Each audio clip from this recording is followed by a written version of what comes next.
भाजपने सत्तापक्ष नेत्यापदी जे आहे नागपूरचे बाला बोरकर यांची निवड करण्यात आलेली आहे। बाला बोरकर सांगा, अनेक वर्ष आपण नगरसेवक होता, अनेक वर्ष आपण महानगरपालिका जे आहे ते नेतृत्व केलं, कसं वाटत आहे सत्तापक्ष नेता, कारण की मोठी जिम्मेदारी पक्षाने तुमच्या दिली आहे? माननीय गडकरी साहेब, माननीय फडणवीस साहेब, माननीय बावनकुळे साहेब, माननीय दयाशंकरी तिवारी, माननीय कृष्णाभाऊ खोपडे, माननीय प्रवीणजी दटके, माननीय मोहन मते यांनी सगळ्यांनी यांनी मोठी जबाबदारी माझ्यावर टाकलेली आहे।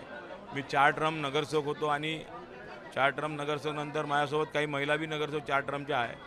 पण विविध स्थायी समिती अध्यक्ष, नंतर परिवहन समिती अध्यक्ष, ऑक्ट्राच्या चेअरमॅन असे आणि उपनेता म्हणून महानगरपालिका पद भूषवलं आहे। आणि सर्वांच्या सहमतीने सर्वांना एकत्र घेऊन ही महानगरपालिका चालवायची आहे।